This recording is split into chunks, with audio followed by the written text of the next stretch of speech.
evening, everybody, and welcome to historic Riggs Library. My name is Tom Banchoff. I serve as Vice President for Global Engagement here at Georgetown. And on behalf of our entire university community, I'm delighted to welcome you to a hopeful event in the face of a terrible injustice. Truth-telling, performance, and the art of getting things done. Innovating responses to the forced deportation of children by Russia. It's been more than 3.5 years since the unprovoked Russian attack on Ukraine. More than 3.5 years of brutal war in which Ukrainian forces, the Ukrainian people, have heroically defended themselves with the material and moral support of so many around the world and here in the United States.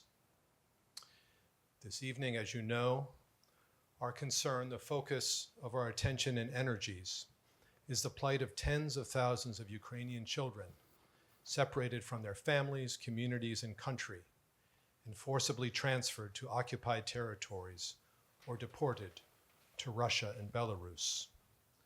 Some have been placed in Russian foster and adoptive families and given Russian nationality. Others have been sent to camps and other facilities. Some have even been militarized, unwillingly prepared to fight against their homeland. An egregious violation of human rights and the basis for the International Criminal Court arrest warrant against President Vladimir Putin. So the truth is there for all to see. And yet, mechanisms for enforcement and accountability are failing.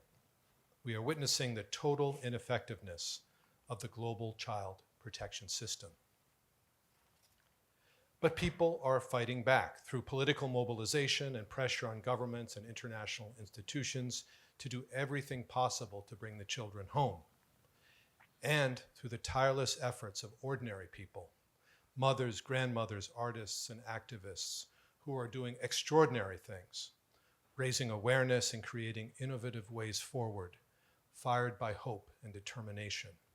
And we're honored to be in the company of many this evening, including Danilo, who was forcibly deported at age 13 and eventually rescued by his brave mother, Alla, with the help of Save Ukraine. Mykola Kulebov, the founder of Save Ukraine, a true innovator on the front lines of child protection. George Brandt, an American playwright who has been commissioned by the Metropolitan Opera to create an opera about the forced deportations. And Katya Pavlevich, an extraordinary advocate who is telling this story in the halls of Congress. We can't wait to hear from you and learn about how we can support your invaluable work. As we begin, I want to recognize the co-organizers of our gathering, Georgetown's Collaborative on Global Children's Issues, and our Laboratory for Global Performance and Politics. The Collaborative, under the inspiring leadership of Gillian Hubner, fosters cross-disciplinary research and dialogue on critical and emerging global children's issues, with a particular focus on children in adversity and pathways to resilience. Gillian is a tireless advocate on behalf of Ukrainian children and a member of the Bring Kids Back UA Task Force at the invitation of the Office of the President of Ukraine. The laboratory, which humanizes global politics through performance, was founded and is directed by Derek Goldman, an international leader in this field. Its path-breaking work harnesses narrative, memory, and acts of witness with the aim of sparking positive transformation. Now, before I turn things over to Gillian and Derek to introduce our amazing program, I want to reiterate this university, Georgetown's, deep and heartfelt friendship and support for the Ukrainian people amidst this terrible war. I want to give just 3 very brief examples of that support. Our School of Foreign Service has instituted a scholarship program for Ukrainian students. Our Law Center leads the Atrocity Crimes Advisory Group for Ukraine. And our Institute for Women, Peace, and Security honored Ukrainian First Lady Olena Zelenska with a Leadership Award 2 years ago in this very room. We are, as a university community, in deep solidarity with Ukraine. And this evening, We're honored to be in this space with all of you, to hear your truth and to celebrate your spirit, your resourcefulness, and your resilience in the face of terrible injustice. Injustice that must and will be overcome. So thank you all for being here.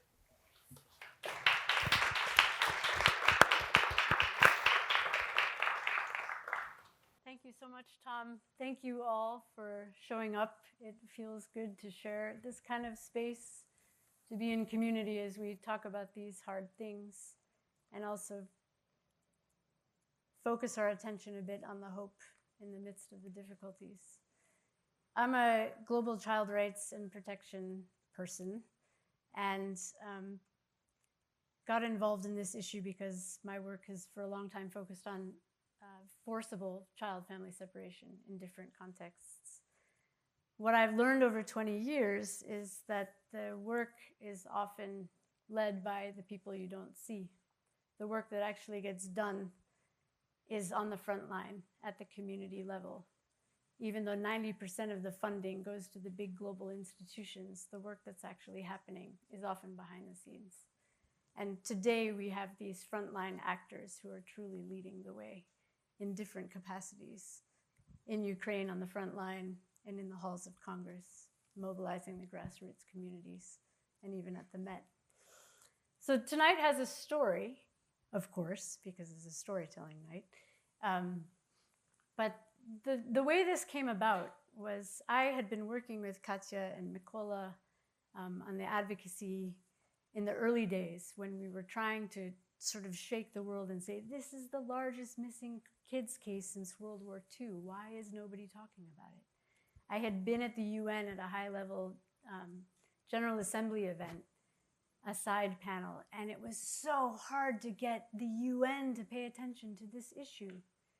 And I came back to Washington, and Derek and I were working on a different project, and I was telling him about my frustration, and he's like, you're working on that? One of my dearest friends just got commissioned by the Met to write an opera about that. And I was like, you're kidding, the Metropolitan is getting activated before the UN?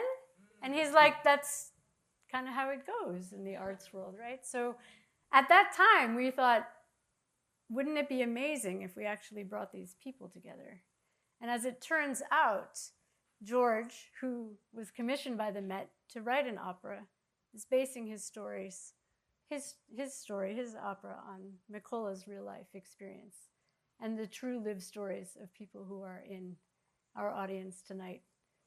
The opera is titled Mothers of Kherson, and tonight we're joined by a mother from Kherson.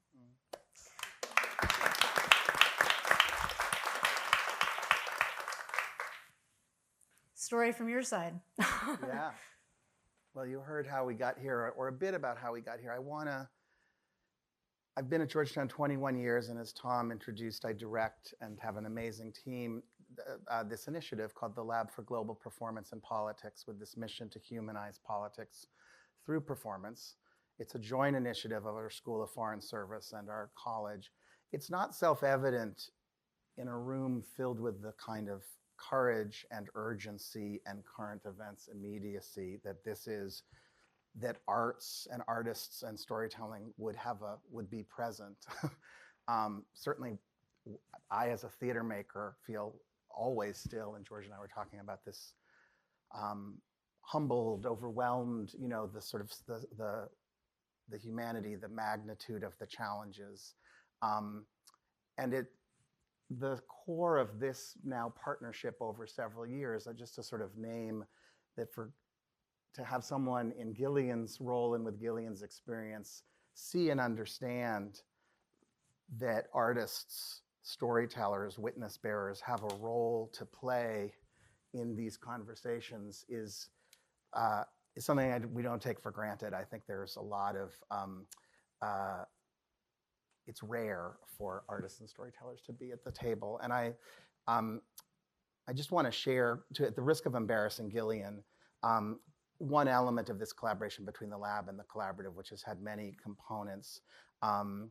We, a year ago, premiered a production called The Art of Care, which is now a larger initiative, and I think thematically is very, very connected in terms of trying to look at trying to imagine what the world would look like if we put care for one another at its center, and sort of thinking about different dimensions of care.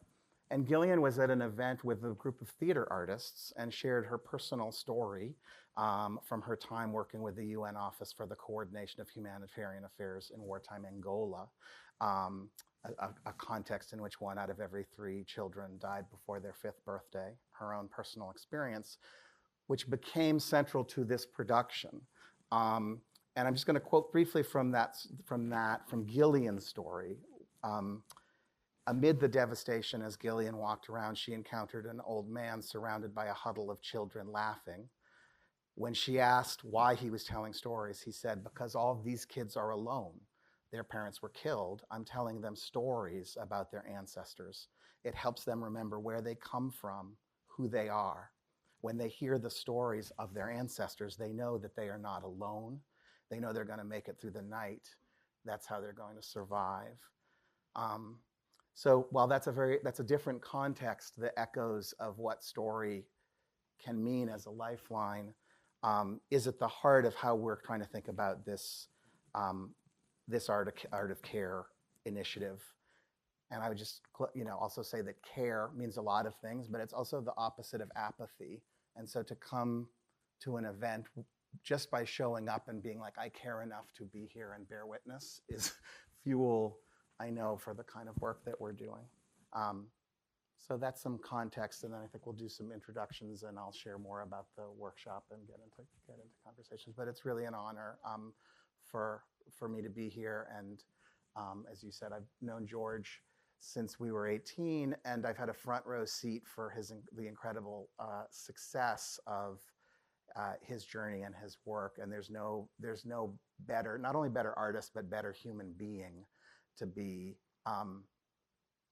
trying to process and absorb the magnitude of this story and turning it into what art tries to do, which is have the faith in the communicative act to reach people, to move them to action.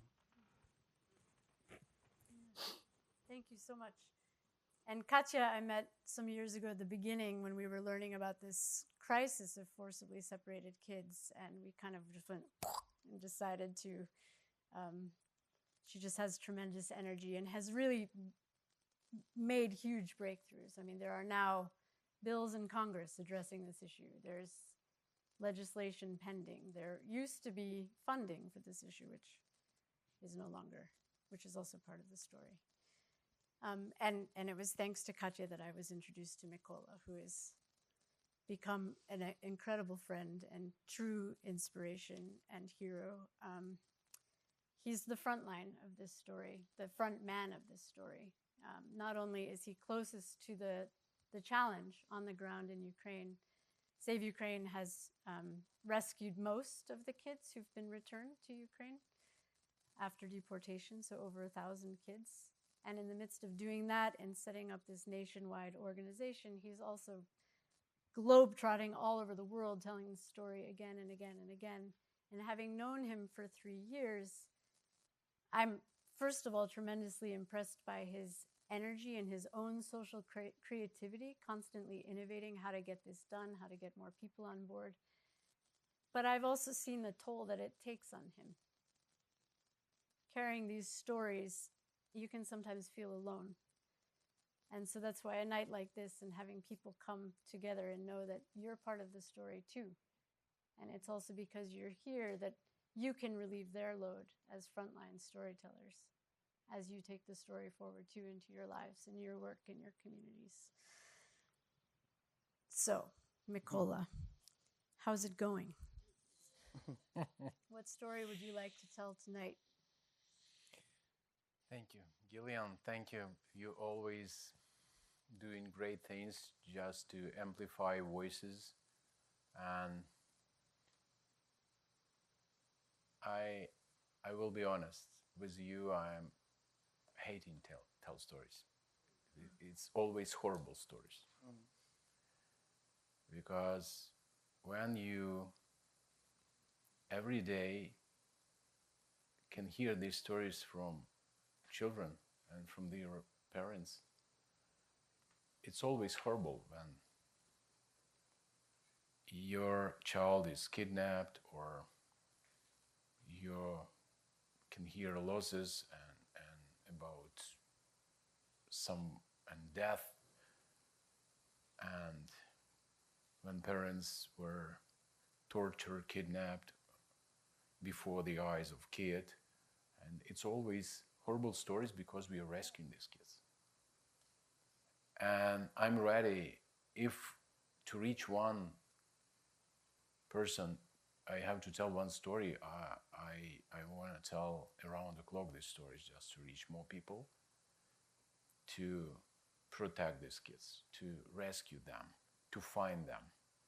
Because still over the million of Ukrainian children over the Iron Curtain, they've been captured. They are hostages in occupied territories, and Russia trafficking them.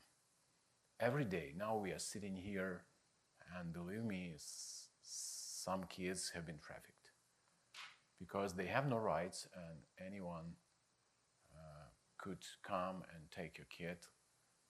And together with me, Alla and Daniel, who was just kidnapped.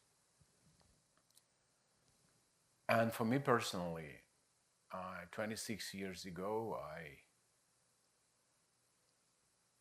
I decided to serve children, and I believe it's God's calling for my life. It's not because I'm so good person.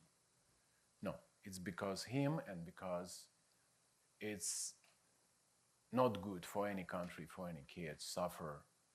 And I've seen a lot of bad things in my life about children. That if I will be able to make anyone's life better, I will fight for this life. And it's really important for us and my friends here who try and do their best to involve more people, because I told you I'm honest with you. United States is such a powerful country for me. And I still now can understand how we together can stop criminal Putin, who are stealing children. He's a real criminal.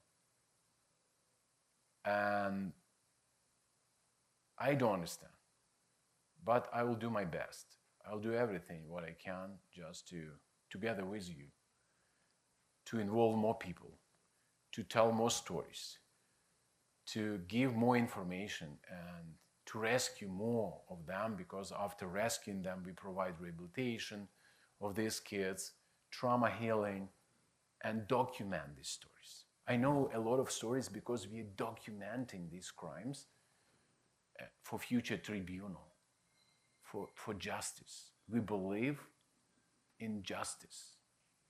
And this country and my country, based on these principles, that criminals must be punished. And criminal Putin, who are stealing children, must be punished. And we need your support to punish criminal Putin. And I really don't know what story to tell you now, but maybe the best story for this evening is Alla's and Daniel's story. And we prepared some short video about them, and if you can show this video, it will be great.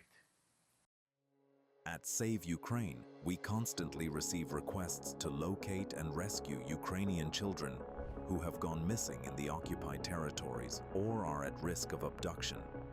From our experience, gained through the successful rescue of more than 1,000 children, we know that every second counts. Once a child enters the Russian system, they may disappear forever. These children are forcibly relocated and issued Russian passports, cutting off all contact with their families.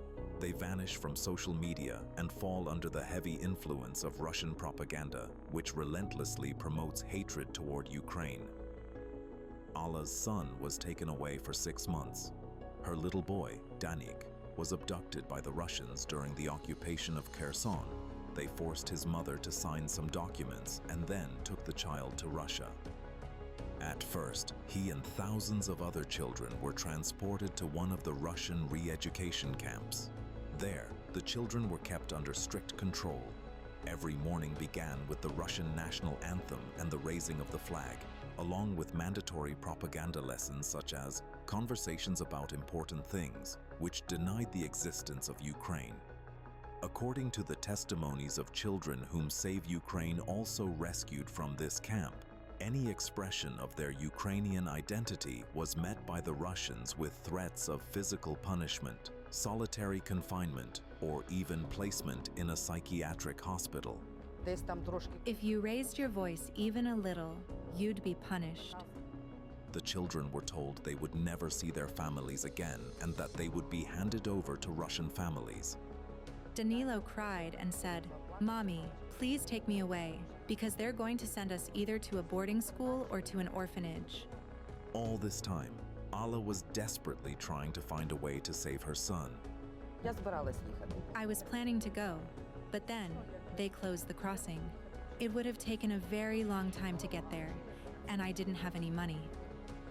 After a long and difficult search, the woman finally managed to contact the Save Ukraine team. During the rescue mission, the Russians did everything they could to prevent the child's return. At the Moscow airport, Alla was held for 14 hours without food or water and was interrogated 3 times by FSB officers about her attitude toward the war. Not all women were able to withstand such pressure. Olha was traveling to rescue her grandchildren, who had also been taken by the Russians on a so-called vacation. She kept saying, "Get me out of here. I want to go home." After enduring stress and repeated interrogations by the FSB, her heart gave out. To prevent anyone from accusing Russia of her death, the cause was falsified in the medical certificate. It was recorded as medical suicide. Her granddaughter was adopted by a Russian family from Moscow, and since then we've lost contact with her. When Alla and the other women finally reached the camp, they were met by propagandists from a Russian TV channel. The mothers were forced to say on camera that they were satisfied with their children's vacation. Otherwise, their kids would not be returned to them. Alla was also coerced into saying that she would stay in Russia because the Russians made it a condition for letting her child go. They wouldn't allow him to return to Ukraine otherwise. In the TV reports, Ukrainian mothers were portrayed as indifferent. At press conferences, the camp administration cynically claimed that they had been searching for the parents for 6 months. I personally asked to speak with someone from the management, but they keep silent about that. A picture showing children allegedly happy in the camps was also used by Russia's Commissioner for Children's Rights, Maria Lvova-Belova. The International Criminal Court has issued a warrant for her arrest for the illegal deportation of Ukrainian children. Despite this, she continues to cover up the abductions. In these camps, the Russians tried to turn Ukrainian children into Russians. They intimidated the children and instilled hatred toward their homeland, Ukraine. In our room, we had a Ukrainian flag hanging on the wall. They scolded us for it. One of the supervisors came in, tore it down, threw it away, and threatened us, saying it must never happen again. Because of the daily brainwashing, where children were told that Ukraine didn't need them and were threatened, the Nazis will kill you and eat you, he became psychologically conditioned. After being intimidated for so long, the boy was afraid to return home, and his mother had to constantly reassure him during the journey. He withdrew into himself, and Alla noticed that he was behaving strangely. She hardly recognized him anymore.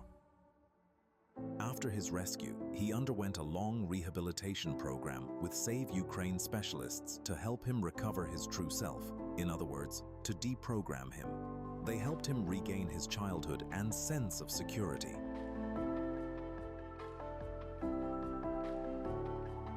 We continue to fight for the freedom and happiness of every Ukrainian child.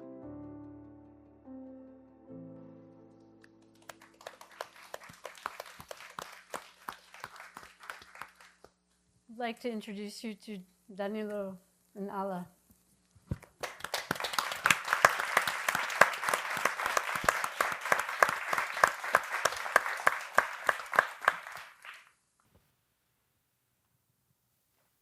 Добрий вечір. Я тут поруч зі своїм сином завдяки Save Ukraine. Good evening. I'm here with my son thanks to Save Ukraine. Росія не друг.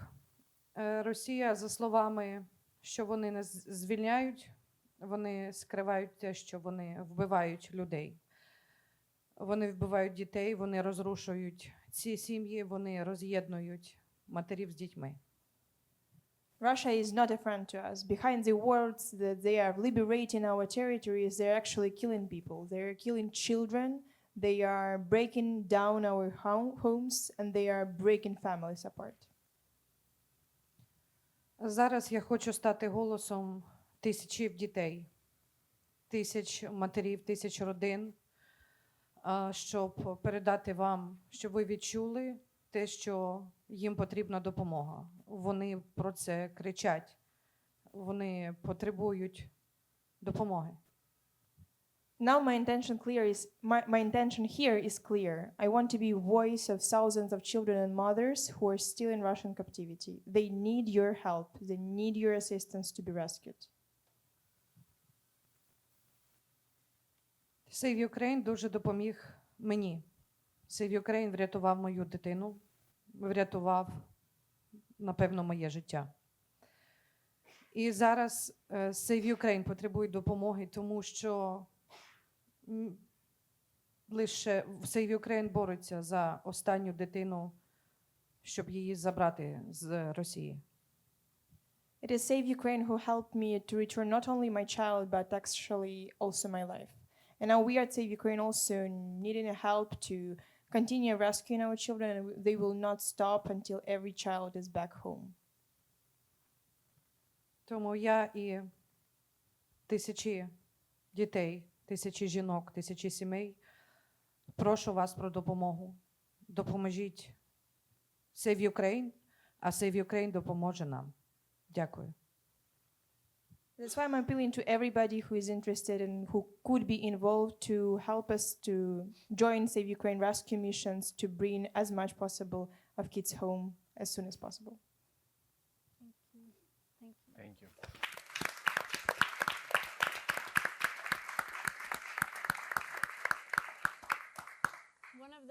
We spent some time together this weekend, and one of the stories that came out, which,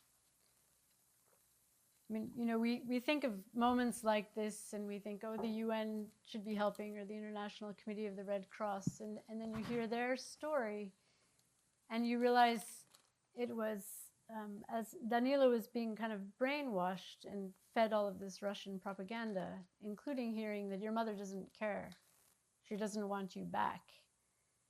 And he had her voice in his head and her words.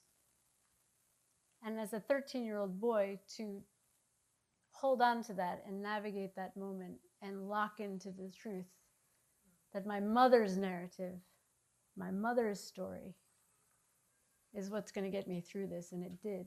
And it was his faith in that story that actually led to his rescue.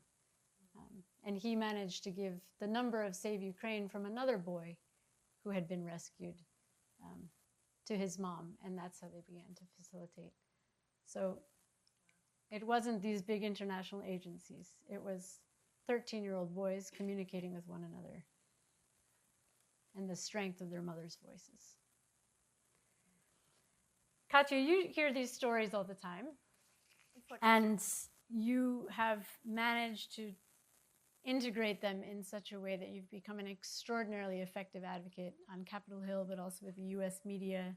Many of the stories that we see in the news, you're sort of behind having made those happen.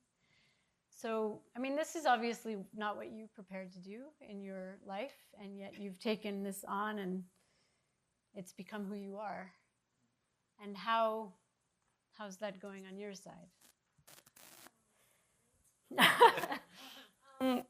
It's not something I was prepared to do. Although I technically have a diploma in international relations, I never intended to work. I don't know, I can be heard? Okay. Can you hear me now? Okay. I used to work previously in like private tech industry, but I did PR marketing, media communication. So I was telling very commercial stories for very different reasons. And when the war started, everything changed. I was actually caught up with a project that was not commercial, but cultural, the art exhibition at Venice Biennale. And that's where I felt the full power and storytelling of art, and also a big demand for it. Because if Russia invested in anything other than weapons, it's in storytelling, art, and narratives and propaganda. So after I finished my project, I went to Ukraine just to volunteer and try to do something. But my professional community in Ukraine formed this ad hoc NGO, what became later an NGO, called PR Army. What we did is basically all the PR managers of Ukraine got together, started sharing contacts, stories, witnesses, requests from journalists to tell the truth about what's happening during the invasion. And I was volunteering very sporadically.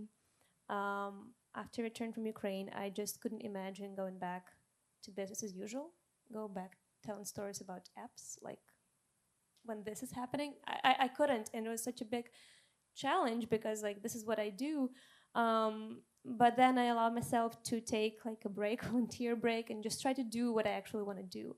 And that's when first reports of Russians transferring, deporting, and adopting kids from Mariupol started appearing in Russian media.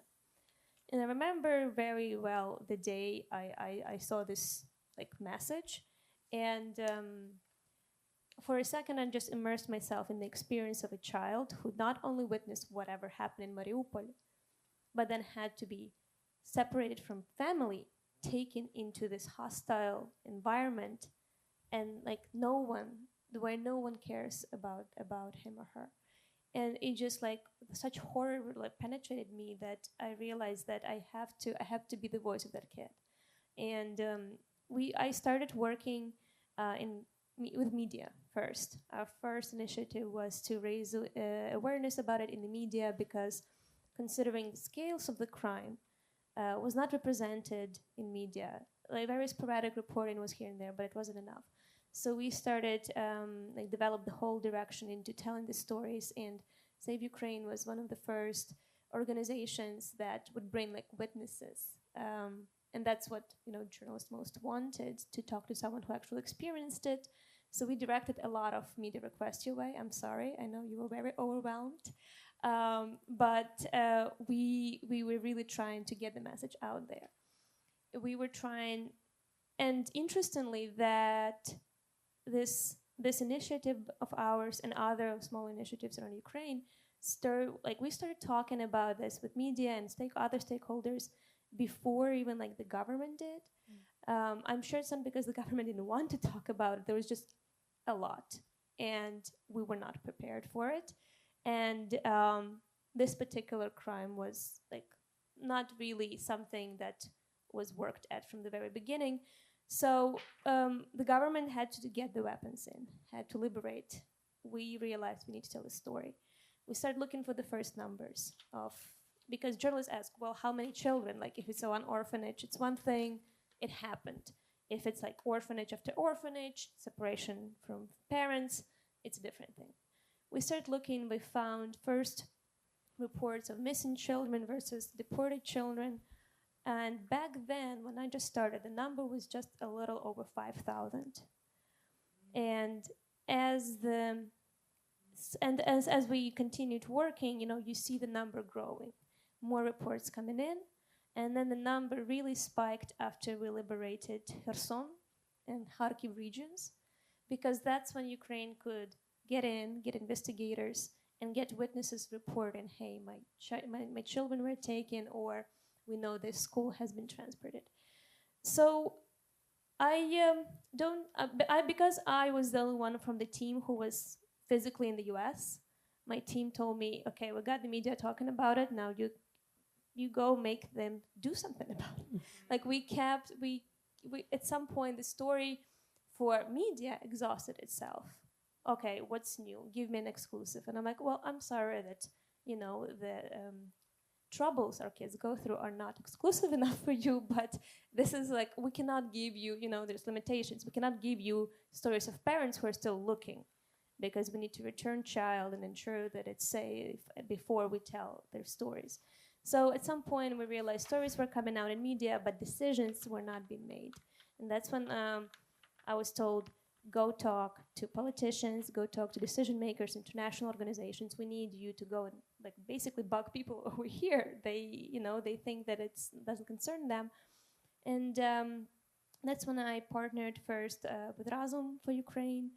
They started and I had advocacy team.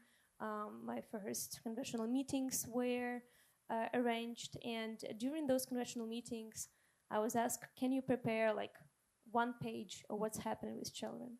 And I'm like, one page? Do you understand how complicated this crime is? Do you understand the chain of command, the logistics, the reasons? I cannot put it on one page. I can now. And now I can do anything in one page. But that was what I was told. We don't have time for just your story. Congress has stories like this every day. Congress is very jaded. You have 30 seconds. And these 30 seconds be very powerful because they have children from all over the world coming and asking them for money, and you better impress them. But let's time lapse this. So when we first met, there was no one pager. There was also no interest in Congress. And now, oh, that's different. It is a huge difference. Now we are not asked what's happening. We are asked what we can do. We are asked not what do you mean abducted? How does it happen? Did it just come to the street? Now we're asked, okay, so which agencies deal with this? What can we do? How can we help? There is not money.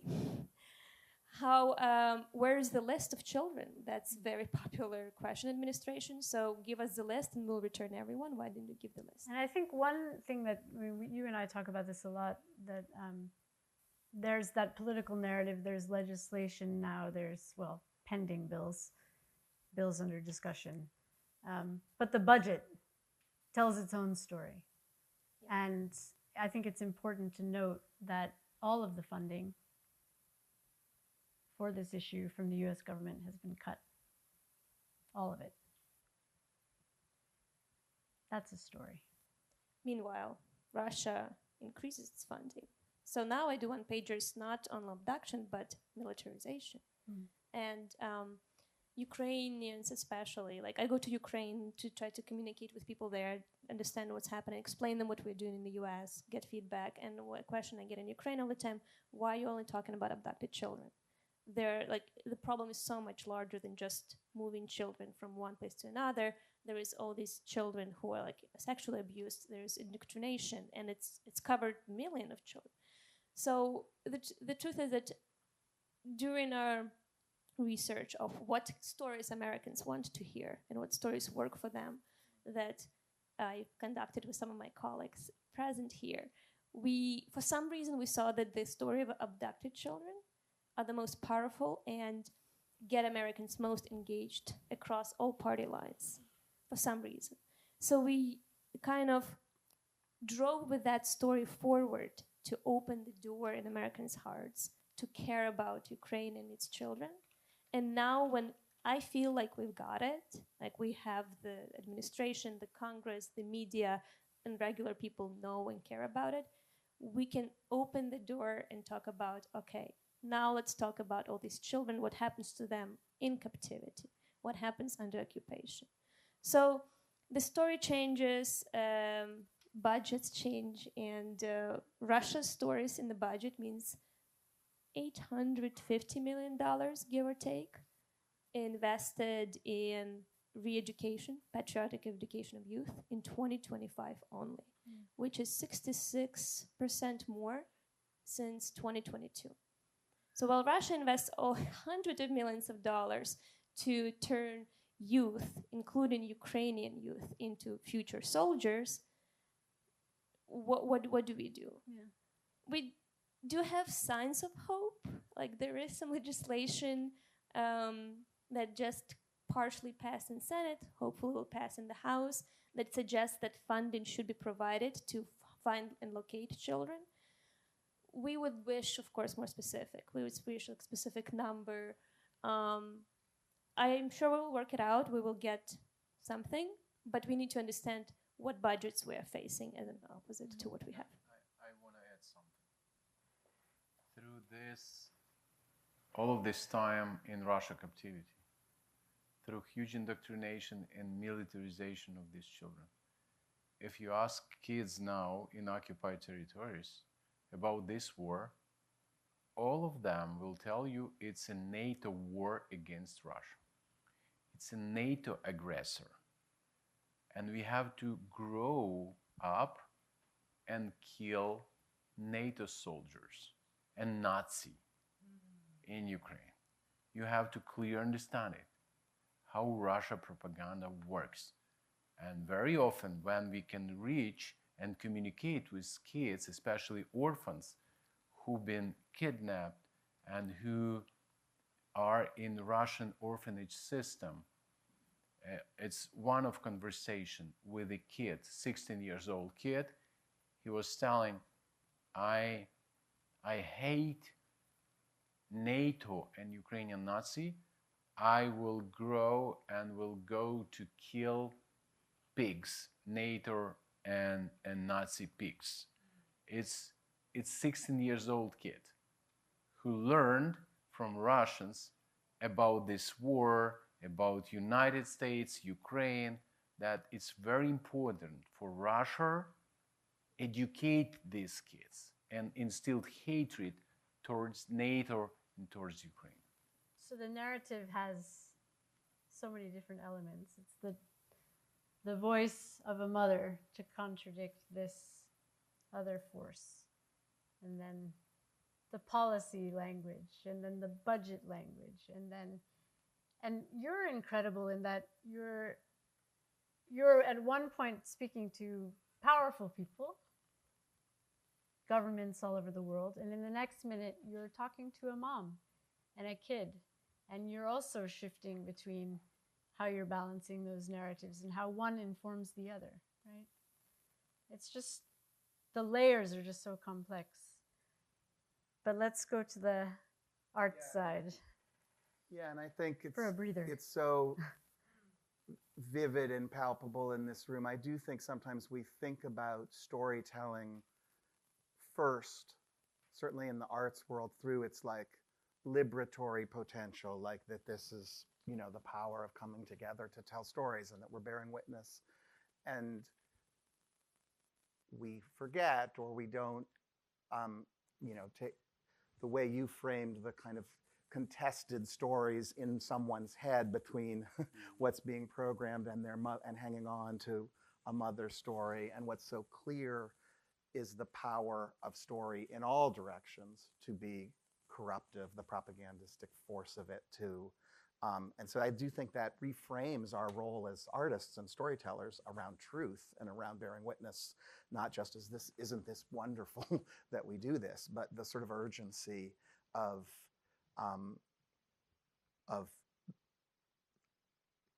contesting stories that may be having that kind of dominant power. So I'll turn to George. We have now in this room a pretty vivid felt sense of some of the complexity and the power of what you coming in as a librettist with, you know, just a brief, George is a long time, very accomplished playwright, second time librettist, and the first time was a very influential play that he wrote called Grounded, about a female drone pilot that was performed all over the world and turned into an opera that was here in Washington and then at the Met, and just was nominated for a Grammy Award this past week. And so George comes at this with experience and credentials, but to my knowledge, you've never had the assignment of facing something that, as we're seeing, has the kind of urgency, immediacy, complexity in certain ways of what are still unfolding events. And I wonder if you can just tell us a little bit about your process of encountering these stories, and I know the sense of like responsibility that you feel as you are navigating that. Yeah. So Paul Cremo is the head of the new opera development at the Met, and he reached out to me and said, Peter Gelb, who runs the Met, is interested in commissioning a Ukrainian composer and creating a Ukrainian opera. The Met has been very supportive of the Ukrainian cause from almost day one. Very much in the forefront of that, and he wanted to continue that and actually put it through the art and not just statements and such. So so he reached out, and then they had a composer, Maxime Colomiette, who had already been selected when I came on board, and so there's a little matchmaking there. He wanted an American librettist, partly because it was going to debut at the Met and was going to be in English as a result. Should I take this mic instead? Here, my hello. So yes, so that alone was a bit of a stressful thing to be asked as an American to do the libretto for what was clearly intended to be and should be a Ukrainian story. So right off the bat, I was kind of stressed out over that, but wanted to take on the project. This conflict has been something that I've been very interested in and supportive of the Ukrainian cause from the beginning. So as you were saying, an opportunity to actually do something about it and not just read the stories every day in the paper was very exciting to me. I've grounded as one example. I've done a few things that take place now, basically, and they are very hard because circumstances change so quickly. And this was, one that could radically change. The war could end tomorrow, which would be a lovely thing. So I was trying to think of what topic would make sense, and very similar actually to what you were saying. I in reading about this particular horrible thing, I thought, I think this is something that American audiences would care about on a gut level. Many people have children. Hopefully they would not want their child to be, go through anything like this. So it's trying to find something that put aside any political, who's on what side and all that, and just find something that really cut to the core, hopefully of an emotional reaction. I thought this would be a subject that would do that, regardless of whether, the war was over tomorrow. And sadly, having a feeling that this is something that's going to take a while to correct, even if the war did end. There's tens of thousands of children who are in another country, and so as part of talking about laying the story at the feet of the audience and asking them to do more, this seemed like something that would be worthy of presenting, and also I thought fit very nicely into an operatic. The idea of these women, it's very moving to be in front of you. Women who went on this heroic journey alone, basically, with the support of Save Ukraine, but they ultimately had to, make this trip by themselves. Is such a heroic act, and seemed, almost to reach the level of myth of achieving something like that.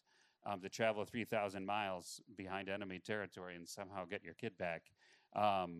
So all of that, I thought, lent itself into a heightened reality that is opera. And I actually somewhat had to persuade, kind of again similar to your point, Maxime, the composer, had kind of a different idea in mind initially. About a young man who'd been martyred, in the early days of the war, and it was a very interesting story. But I wasn't sure it was just very specifically Ukrainian, and I just didn't know. Again, going back to the politics of everything here in this country, I just didn't know. We barely know our own history here, our own American history, and I was like, to ask an American audience to know Ukrainian history seemed like perhaps a step too far, not to down speak to our own people. But yeah, so I almost had to pitch this idea to Maxime and Sasha Andrusik, who was a collaborator living in Kyiv at the time. Miko, let me we talked a little bit about this, and I know you two have met separately from this, but for you doing this work day in, day out, how does the Met or a place like the Met taking on stories that you're so intimately on the front lines of, how do you see the potential promise or role of art in this work?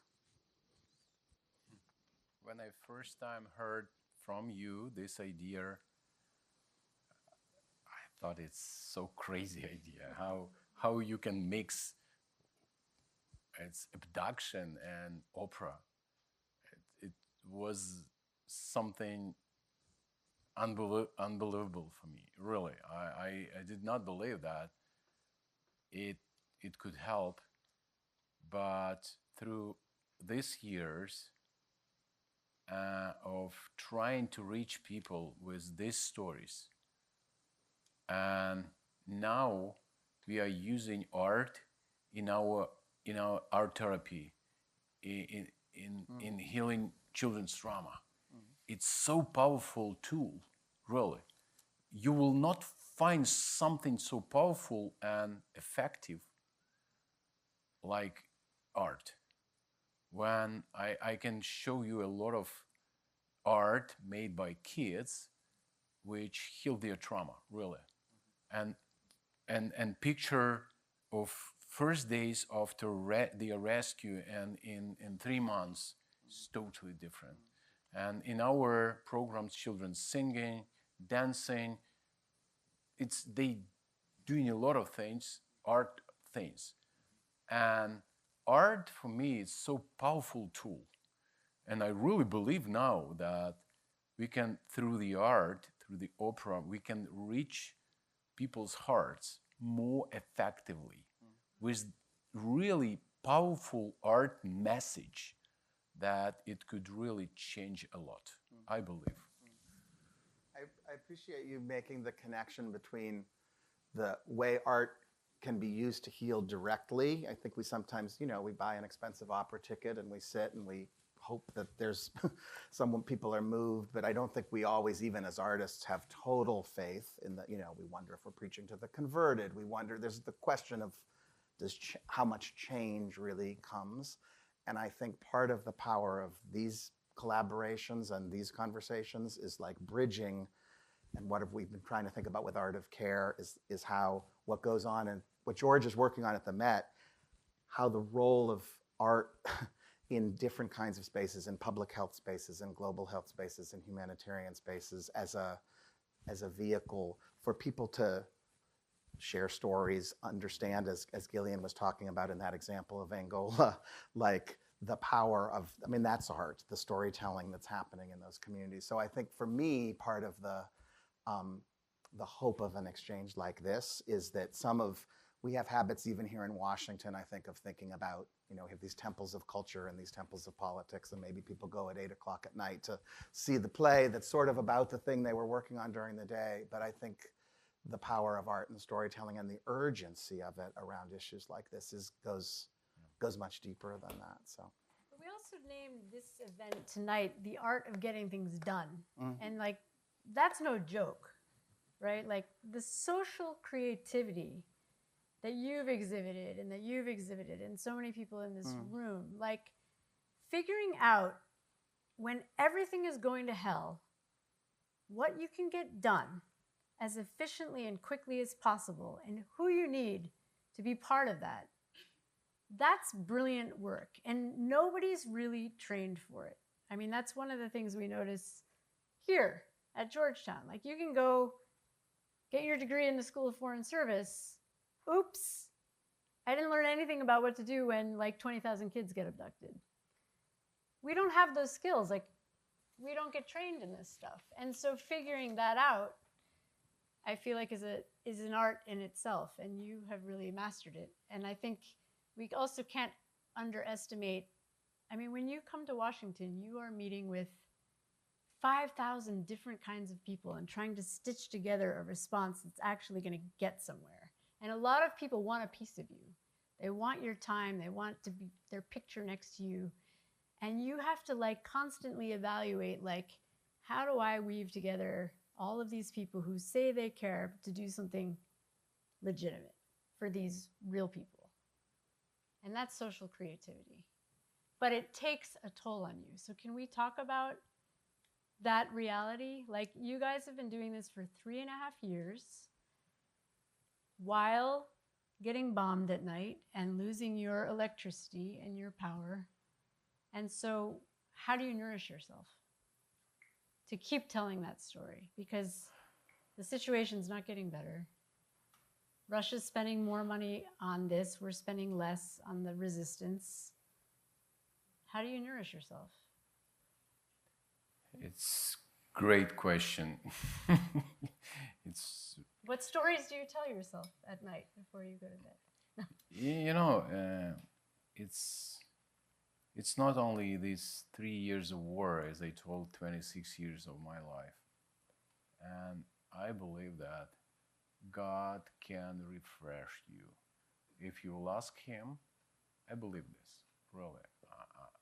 I believe in God who can give, who is my source, and who can give me every day strength to live and fight for children and protect them.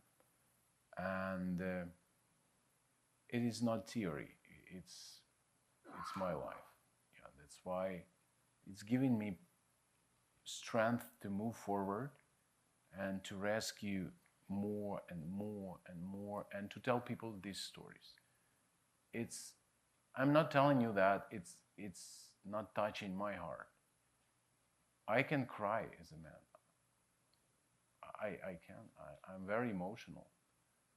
But every saved life giving me something really special, what gives me motivation, and I all time want to do more and more and more. It's addiction, maybe. I don't know. Yeah. What about you, Katya? You're right that nobody really was prepared for it. And my expectations from this work, my traumas from this work, and coping mechanisms change. So again, graduate of international relations, I thought that that's exactly why we have the UN. So a lot of my work was initially, you just have to find people who are on top of the issue and educate them what's happening, and it will be and they take on it.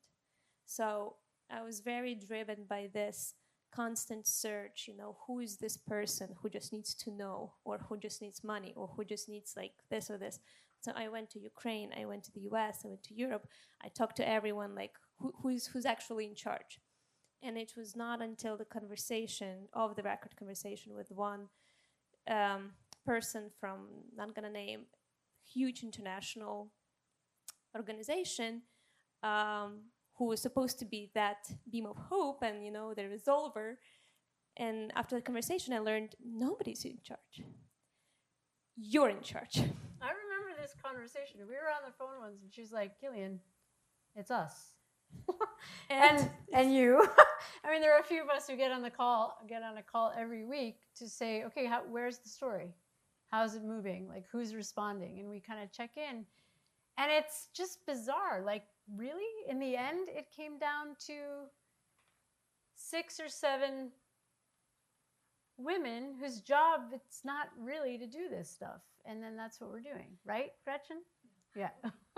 It was very concerning because and maybe it also coincided with part of my life when you were not youth anymore. So you kind of change an identity into adult. And you're suddenly realize that there are no adult at the table to pass it to, that you will not be able to just like, okay, now you know, you do things and you know, I'm here if you need me. Now, like, if you don't do this, nobody will. So it kind of nourishes me as like there is no choice, you know. Like, I often think about, like, there's always a lot of despair coming, you know, when people don't want to hear, or people hear don't want to know, they don't care. So a lot of despair comes, but then I'm like, okay, what is the alternative? Like, if you don't do anything, then definitely nothing happens. I often think about my colleagues in Ukraine, like Mykola and, you know, others who do this and even harder job, but under the shelling and under, you know, no electricity. And they face these stories every day, you know, and you just read about them. So I'm like, they need support, and you better suck it up because it's not that hard, you know. You are in the shelling only once a year when you go there for vacation. So what nourishes me also is understanding, like, after that conversation, when you realize the adult, I kind of lowering my expectations and taking the pressure off me, understanding that accepting you're not going to save all the children. That was so hard. I don't know whether it happened to you, Mykola, but like for me, when I remembered, like I was in the bus in New York, it was very wrong place to have this. But like understanding, oh my God, we will never return all the children. There will be some children who will, you know, it was so hard and dark, but then it helps you to, okay, you accept it, and then you do your best, and you move on. Accepting that, Katya, you alone also not gonna save all the kids. Like, so if you don't finish this email like at 2 a.m., it's fine. Because if you do it, it's not gonna save all the children. So accepting my limitations and focusing not on people who don't care or people who do these crimes, because you can spend like your life trying to understand why and not be successful, but focusing on people like here. Okay, I don't have this international organization. I don't have politicians in Russia. I don't even have Russian opposition, to be honest. But whom do I have? And then focusing on people around me, the little network, how do we expand the network? How do we make the network work? Like that, and then, you know, in 3 years, your network of colleagues turns into a network of friends, because this is the people you share values with. And then this is an awful way to gain them. But it's so priceless to actually have like such an amazing people around me who care despite everything and continue working. So this is how I nourish myself, with people like you. It's really helpful, and knowing that there's someone in Ukraine caring about this, and you know, we have to have each other's back. And one more thing, I all of this time, I had a huge support through our conversation, messages, phone calls, through my friends who always meet. I feel it's so encouraging, really. It's not only about giving, it's more about supporting, praying, and talking, that to feel that you are with us. And now this room is packed. And it's many people tired. Oh, it's fatigue. And media try to be silent. It's not popular to talk, not comfortable to talk about abduction, about this horrible situation. But if you stay on the same position, standing with us, praying for us, supporting, giving, sharing stories, it's very valuable for us. It means we are not alone. It's supporting us, encouraging us every day, around the clock. And we can do what we are doing on the ground because you are with us, and we feel this. Thank you. Thank you.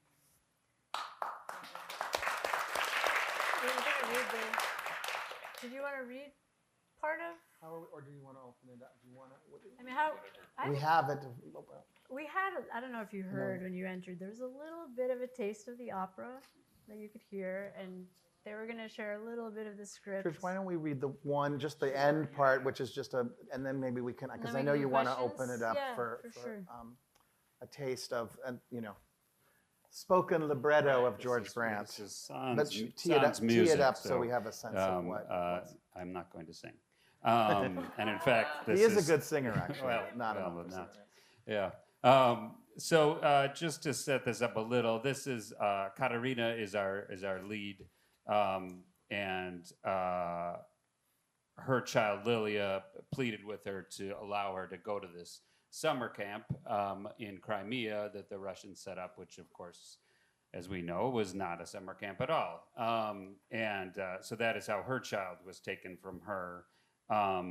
And this is kind of her lowest point. The Russians on their way out of Kherson have blown up the Anatovsky Bridge that is over the river. So now even if she wanted to try to find her child, she has no physical way of doing it. So this is this just little Lilia, darling Lilia. Now there's a river between us, and an army on the other side. All this because I didn't tell you no. All this because I didn't trust in my gut. All this because I just wanted you to hate me a little less. Now there's a river between us, and an army on the other side. How will I ever reach you? I should have cut off my hand before I signed that slip. I should have cut out my tongue before I told you you could go. Oh, Lilia, I'll whisper it under the covers. It's blasphemy, it's treason, but I'd welcome Russia back if it meant I could see you again. Oh, Lilia, darling Lilia, I curse the river between us, and the army on the other side.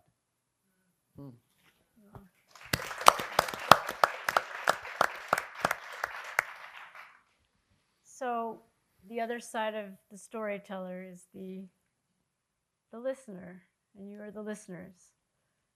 And so our question to you is, how do you take this forward into your lives? What's the responsibility as a listener to take the burden off of Mykola, off of Katya, and take it forward? So this is an opportunity for you to ask any questions about any of this, including how you might do that and how you can help. If anybody has questions, we have a mic, I think.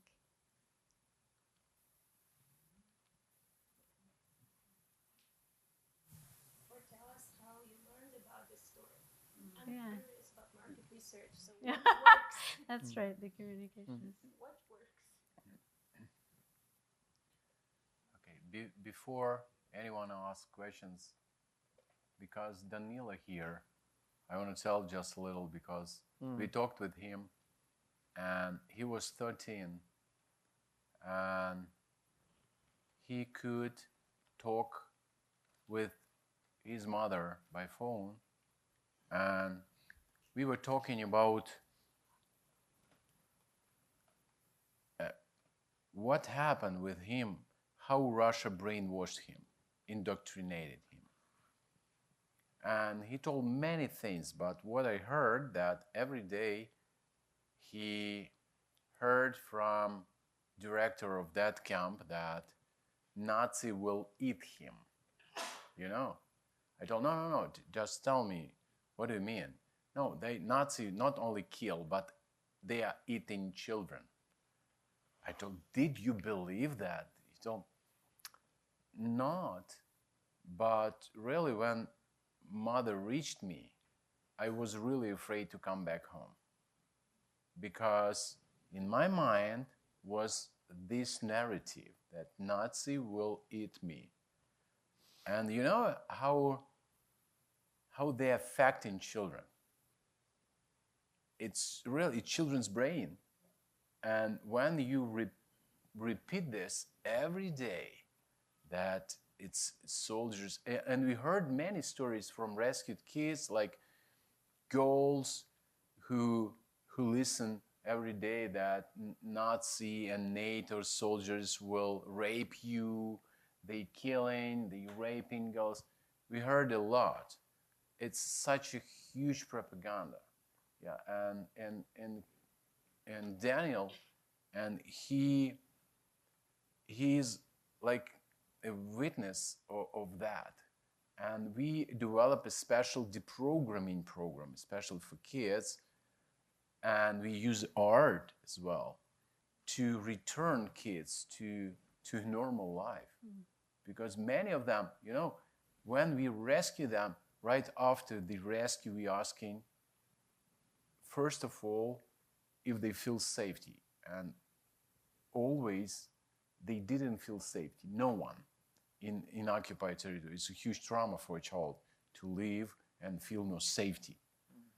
And second thing, they couldn't dream. I remember 17 years old girl when I asking kids just to understand, and if you have any dreams, I have 4 kids. I'm always oh, what is your dream? Yeah, and children telling you, it depends of age, yeah, because teenager can tell you different things. Yeah, yeah, but these kids tell me, no, I was thinking how to survive, how to live this day, and it's horrible that children living years without dreams, and we bring in them hope, dreams, and we involve them in art just to heal their trauma and to restore their childhood. It's so important for these kids. I feel like one of the things that we bump up against in our sector, which is always dealing with the horrible things that happen to kids, is that people often switch off because it's so uncomfortable to think about, and then they're like, oh God, these kids are damaged, like there's no coming back, and I've worked with former child soldiers, and there's definitely like that kind of stereotype of child soldiers, that they're going to be violent for life, they're ruined and whatever, and yet you see over and over again in the kids that you bring here, that tremendous capacity to be a kid, like to be a beautiful kid with ideas and goals and your own stories to tell. And I mean, you had another boy here some months ago who had a similar experience, and he was a little bit older, and he was forced to raise the Russian flag in the camp that he was taken to, and he he was like, how old was he? 16, 17? Yeah, 16, yeah. And he was like, one morning he went out there and hoisted up his underwear, And I was like, now that is a healthy teenager, right? Like, and when you hear those kind of stories, and he was telling that to members of Congress, and you're like, okay, these people are definitely, they're not ruined for life. Like, look, and he came back and is just full of gumption, and that's what inspires me. Yeah, like, and that boy was punished of 7 days of solitary confinement for raising his underwear. For raising, yeah. But they didn't get him. Yeah, and Gillian knows a lot of stories because all of that kids lived in her house. Which is how I keep going. Even more than me. Yeah. No, it's a great pleasure. I don't really listen to the news because it's just too stressful, and there's too many conflicts all over the world, and you just don't know which one to feel about on a given day. So I actually didn't know a lot about abducted children and what was going on in Ukraine. And so besides media, how else are you telling this? I mean, of course, this Met is going to be amazing. But I find things like this to be really compelling when you're sort of intimately involved with people who are living it and who can really speak to it, even though this is it seems to me like Congress is one thing, but then the other thing is moving someone's heart to give money, right? Do you take private money, or are you only going after Congress? And so, do you have? They take private money. Do you take? You should have a QR code. Are on you your running seat. like small, like whenever you will go fundraising, or schools? You'd have these parties at people's homes, and people would. I don't know. How else do you get the story out there? That's my question. We really appreciate all of your ideas. Because every dollar helping us to find and rescue kid. Yeah, and you can find a lot of stories of these children in our social media, and on our website we have a big media coverage. Almost all media wrote articles, and we've been in 60 Minutes, we've been in New York Times, Washington Post. You can read this, yeah, and you can remember Save Ukraine, UA.org, our website, and you can find a lot of stories. And if you will share one, we'll be so grateful. Yeah, I actually wanted to add, if you think Congress gives money or Save Ukraine has government support, unfortunately, no. And that was one of those shocking revelations, as I was an advocate, was trying to learn, what to do, to learn that most of the civil society that is responsible for most returns of children is sponsored purely by private donations, while international organizations have literally billions of dollars allocated to help children of Ukraine, yet none of that made into specifically the return of children. So private donations are very much appreciated. However, we do see that Save Ukraine is just an NGO. Even though we want to think about your Superman, but these are people and return thousands of children.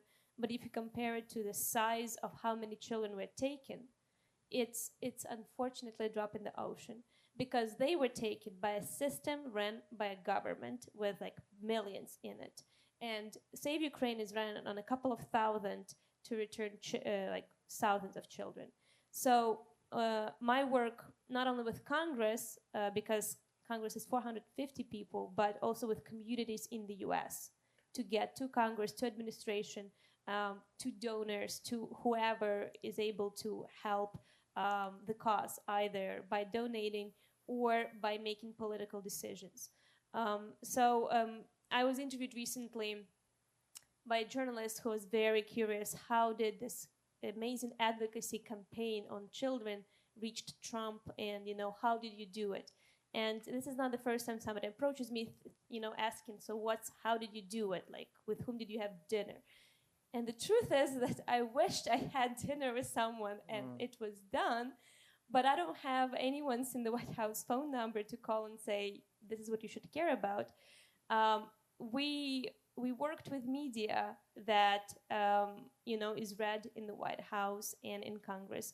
We work with politicians across party lines, but most of all, we worked with our own community.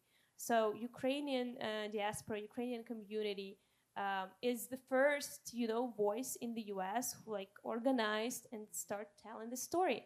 And then they go to their neighbors, they go to their churches, they have flyers at every rally in Ukraine. You will see at least one sign about abducted children.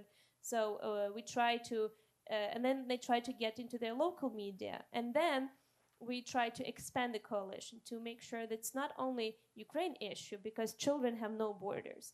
And this is something that should unite the whole world. We try to appeal to people who share the same values, either it's religious communities or it's organizations who were set up to deal with issues of children. So it's all about building partnerships and making sure that your issue is not just, coined in this narrow interest group, but unites people all over the world. And countries. 44 countries united around President Zelensky initiative Bring Kids Back. And all of them trying to help these kids to find solution, to repatriate these kids. And we have a lot of discussions, and we feel that many countries involved and really trying to find a way how to help them, how to rescue them. And after you donate to Save Ukraine, you can also go and talk to a friend. And like I encourage all of you, find a person, find your friend, go to brunch, tea, I don't know, and just, did you heard about the abduction of children? Because this is how the story got to where it was. It's people like you, not just 400 people like across the street. Everybody was just passionate and persistent enough to, you know, bug their way into administration. Not just one person who had dinner with someone, but a lot, like a sheer force of community. So thank you.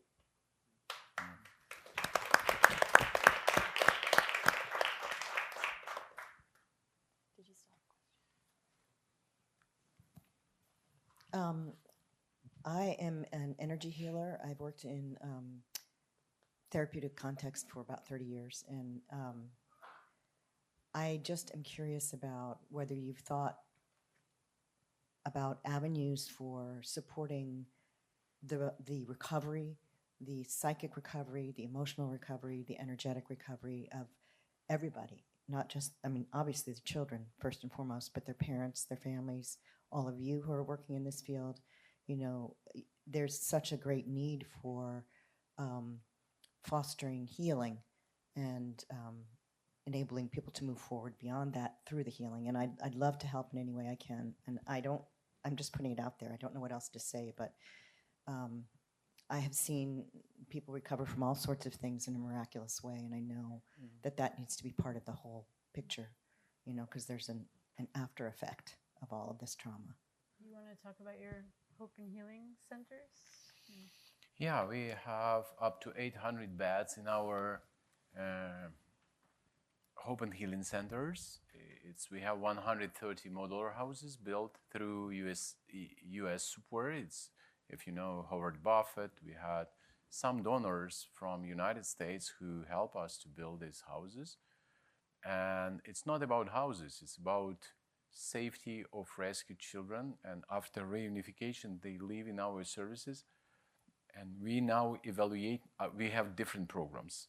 And we evaluate now these programs just to understand what impact we have.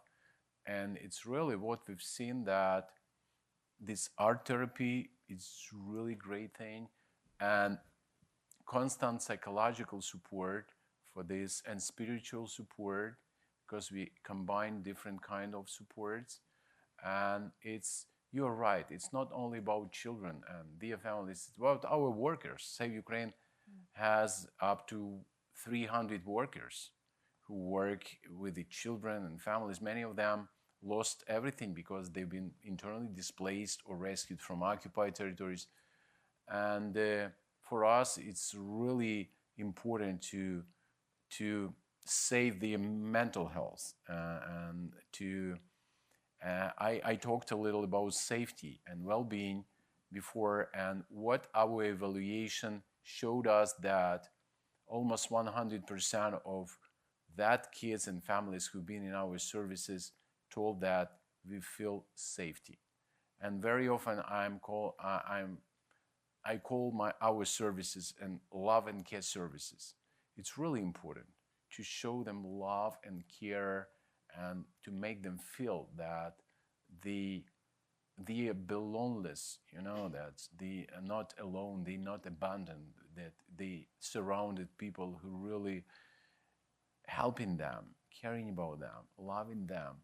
Yeah, it's very important. And in the end, I want to tell you one thing about generational trauma. Not many people understand what does it mean, generational trauma. I tell you my personal story, because my father and mother grew up when the Second World War happened. They were born before the war, and they've seen many destruction and losses, especially before their eyes. And I remember my father, I did not understand that.